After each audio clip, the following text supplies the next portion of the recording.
Qatar, along with the other Gulf states and the Gulf Cooperation Council, are very attuned to dealing with Trump, and they have been dealing with him in his first administration in an able manner. And I think they would need to factor in the various elements of his economic policy so that they don't lose out in the long run. You know, there is an issue, though. I wouldn't say so much on trade, although the tariffs could be problematic for rising economies like the ones in the Gulf. But I would think the whole notion of increasing oil production and increasing drilling, we're betting on, ambitious national vision plans in the Gulf, including Qatar. And those are premised on high oil returns. Now, if the Trump administration will be pumping more, and they are the number one oil producer today, thanks to shale and all new technologies, so that could lead to lower oil prices, which could jeopardize the movement of some of these economic plans. That's right. Let's start with a very simple question, because Qatar is a Western ally. There is absolutely no mistaking that. We've just had the royal family in the UK on a state visit, which was all the pomp and ceremony that the UK manages to throw up for these moments, and huge amounts of praise for Qatar, particularly in its role in mediation in the Middle East. But I think it's fair to say that for most listeners in the West, there's also elements of confusion, perhaps a bit of misunderstanding potentially around Qatar and its roles, and I think no shortage of controversy around it in recent years as well. What do you think the relationship between the West and Qatar is? How close is it, and how much of it is about, keeping people that you're not necessarily totally certain about close? Well, Toby, it's a pleasure to be with you. Let me start with the beginnings, if you may. That would make it much clearer to the listener, I think. So this time in December of 1971, around this time, Qatar gained its independence from the United Kingdom. And one can trace the second comeback, if you may, of Qatar to 1995, when the father Emir, he abdicated in 2013, but he took over. He assumed power in 95. His name is Khalifa bin Hamad. Or actually, I'm sorry, his name is Hamad bin Khalifa. I mixed them up. His name is Hamad bin Khalifa. And when he came forward, he decided to boost the country with a full-time renaissance, if you may. So he wanted to put the tiny Qatar on the world stage throughout various platforms. He started with culture. You see a big, focus on Islamic art and the arts in general. You see the media focus. Al Jazeera started around that time. And then you also see a focus on education. And you have in Qatar an education city with various Western branches of universities and homegrown entities as well. And the same thing could be said also about its own connections to different parties. So they unleashed their own gas explorations around that time, and that necessitated opening up with Iran even further, because they share one of the largest gas fields offshore. And also they've hosted since then the US Al-Udeid base, which is the biggest US base in the Middle East. So you could see how flexible, nimble, agile the policy has been. And to tie that to the foreign policy element, mediation became a very big thing for Qatar. And the constitution that came out in 2003 had in its text in Article 7 a whole focus on mediation. Qatar sees itself as a friend of all, and it feels that it can give back to the world community given how much it's been endowed with when it comes to both financial and human capital. And it's been playing this role really, Toby, for many, many years. What's been problematic, I think, in the coverage of the last year with the war on Palestine and the role of Qatar is many spectators just focused on 2023-24 without looking at that history.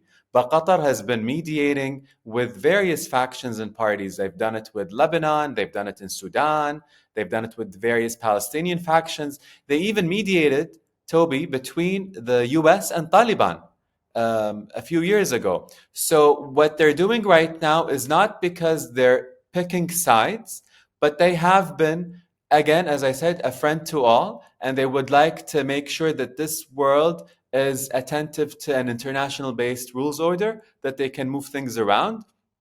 And remember, they were the only ones that were able to release hostages back last no, 12 months or 13 months ago in November of 23, along with the support of course, the US and Egypt as mediators.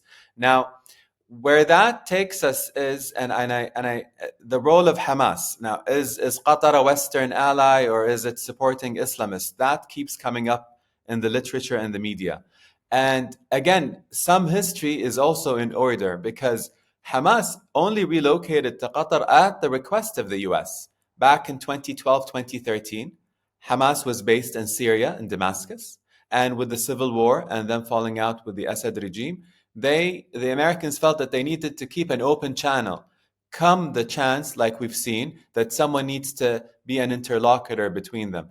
So that's the history, and I think we come a full circle, because as we were chatting a bit ago, there was a breakthrough in Reuters earlier today about the U.S. requesting that Qatar resume this role with Hamas so that they can come up to a ceasefire with Israel, and between Israel and Hamas.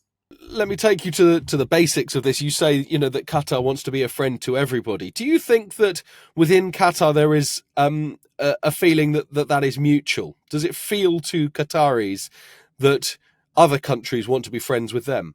They've been trying their best to work with all parties concerned.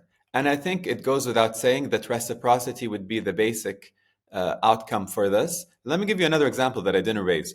For example, Qatar has been active in the past 2 years in mediating between the Russians and the Ukrainians, and they've been able to broker a few deals of exchanging minors from both sides. So you cannot be a friend to one party and not to the other if you want to do these dealings. That's where they stand. In terms of uh, being flexible, I think there is strategic flexibility in their approach. Some might think that this is too diverse of an approach, that there is no clarity of direction.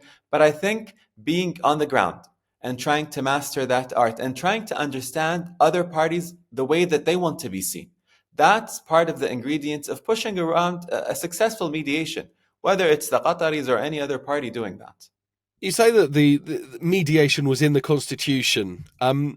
What is the benefit to Qatar of being a mediator in all global security events, be it Russia, Ukraine, be it the Middle East, be it the US and the Taliban? Why do they benefit? Why was it so important to them from the start to put themselves in that position?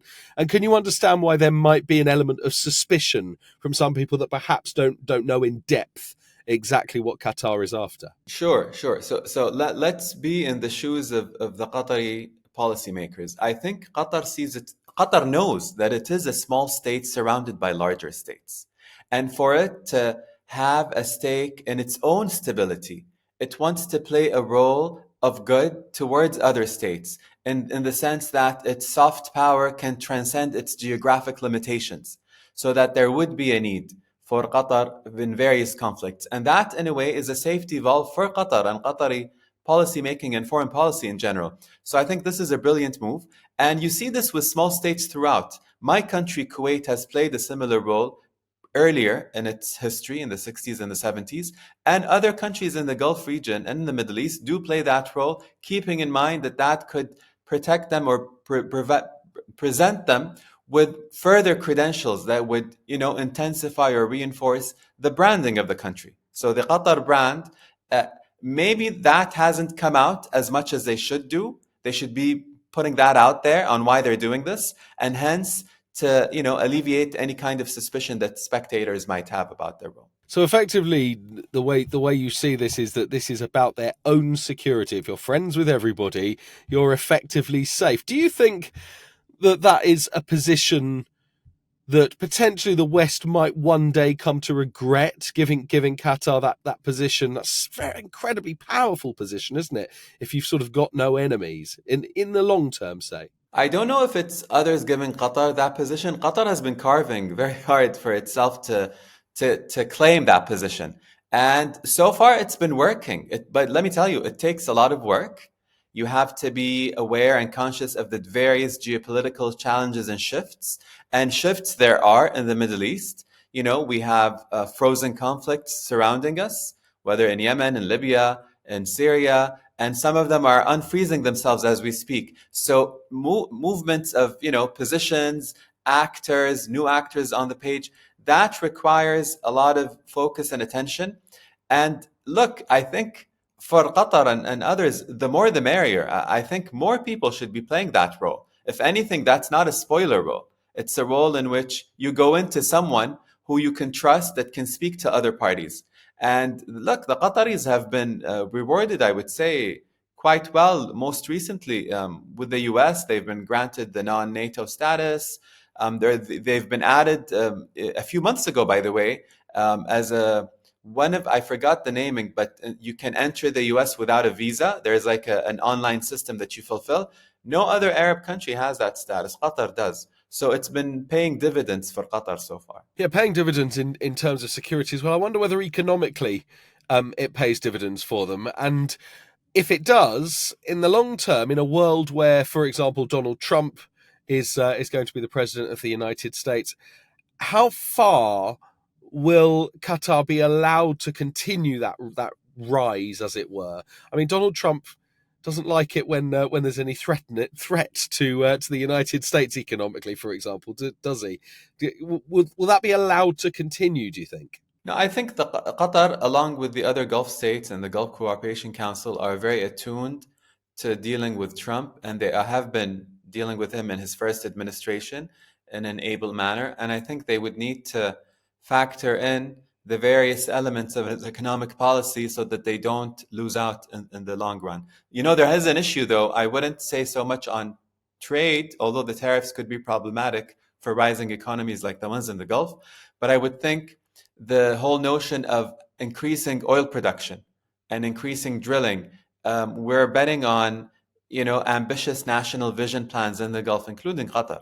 And those are premised on high oil returns. Now, if the Trump administration will be pumping more, and they are the number one oil producer today, thanks to shale and all new technologies, so that could lead to lower oil prices, which could jeopardize the movement of some of these economic plans. That's right. One of the examples, I guess, of in sort of preparing for this interview that I saw that I wondered whether people might regret is this reliance on natural gas from Qatar. I think I saw they are the world's largest emitter of carbon dioxide per capita. I mean, we are living in a time where there is a desperate need to cut the reliance on fossil fuels, aren't we? Do you think that is an area that Qatar will potentially be pushed to change its policies on in maybe even the near future? This is an interesting question because Qatar was the first Gulf state to host a COP uh, many, many years ago, which is about climate change and the environment. And then Dubai did it last year as well. And I know that the Gulf states collectively have targets for net carbon emission, eliminations by, say, 2060, 2070 for some of them. So they're aware that they need to also lead in alternative and um, gas and alternative energy. Although I would say natural gas is a bit cleaner than oil per se. And if anything, Qatar's market has been eastward most of the time. Now, with the conflict between Russia and Ukraine, Qatar has appeared as, a major player in the gas network or the gas supply for Europe. So this is an interesting development to watch. Look, we're all in it together. I don't think it's one country's effort. All countries need to come in to work on this very serious threat. And I would frankly say the alarming thing now, where we need to focus on, is with an incoming Trump administration, there is no belief in the science behind climate change. He pulled out from Paris Agreement last time.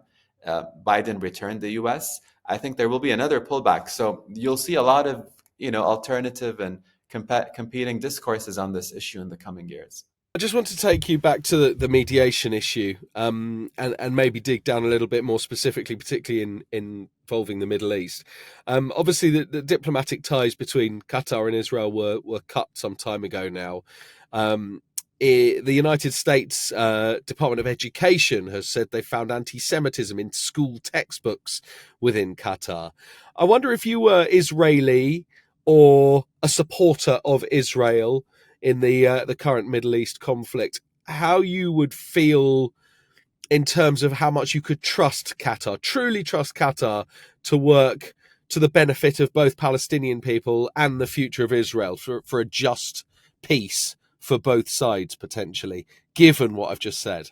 Let me first start by saying that anti-Semitism, Islamophobia, hate speech of any kind should be condemned outright. And I know that the Gulf states have been working very hard on doing that. Now, when it comes to Qatar, there are two approaches to peace, the inside out and the outside in. The inside out is having the Palestinians and Israelis broker something, and then all the Arab states would follow along. And that's been the logic of, the Arab Peace Initiative, the Oslo Accords earlier, and so on. Now, the outside in is trying to push from the outside to support those efforts. And Qatar, early in the 90s, actually, along with Oman from the Gulf, have opened up trade offices for Israel.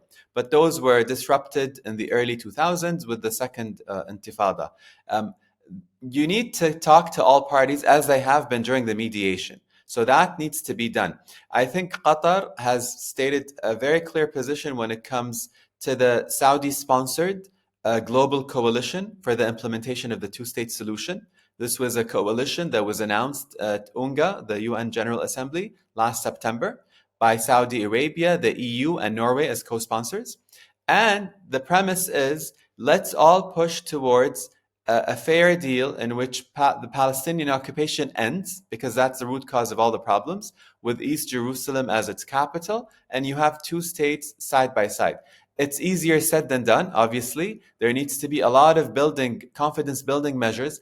I think Qatar, and if I may add, the other Gulf states, would be willing to play a larger role, granted all parties are serious about treading that route. Now, I can frankly say the Israelis are nowhere there. We've seen the Knesset vote the two-state solution down a few months ago. We're seeing atrocities on the ground right now. But if you clear your mind, this is the only option available, because other than that, we're not getting equal rights for Palestinians within a single state. That's not happening.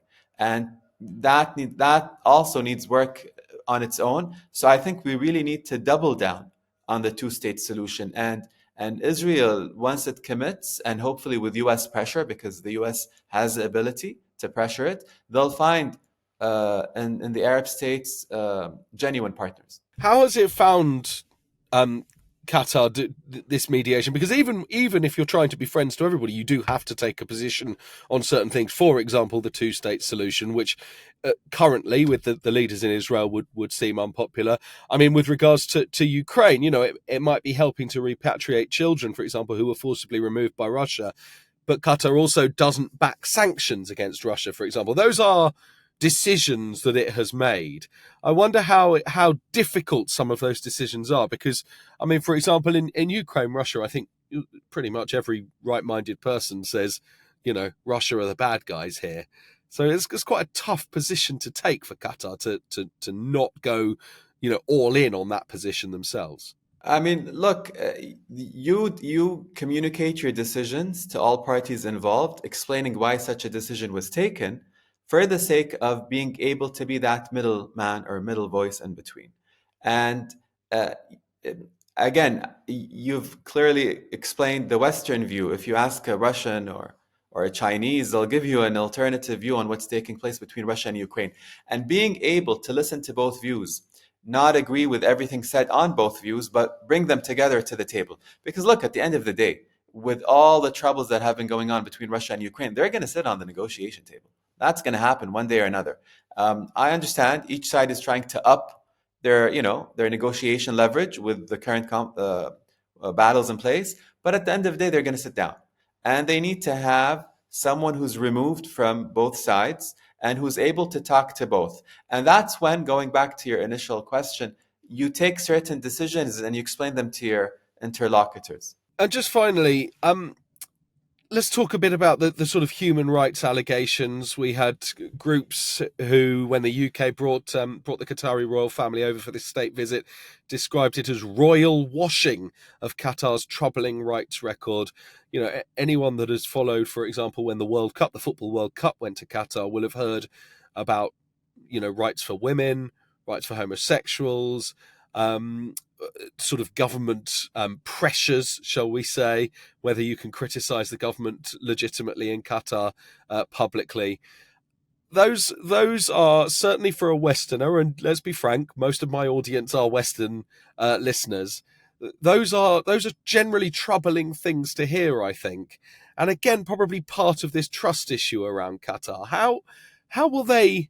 How do they overcome that in talks when they do have these diplomatic talks with Western nations? How do they overcome these issues, and how do they continue to do as they please while also remaining friends? I mean, let's be a bit honest here.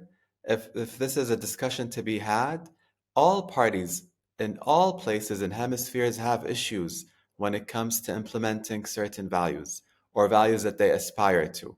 We've seen double standards in the West when there are two ongoing conflicts between Russia and Ukraine on the one hand and Gaza and Israel on the other. We've seen them on ICC rulings, on sanctions, on weapons delivery, on even discourse and media. So I think the premise is from the Middle East is every culture needs to be taken and understood for what it has and what it believes in, and with mutual respect and understanding.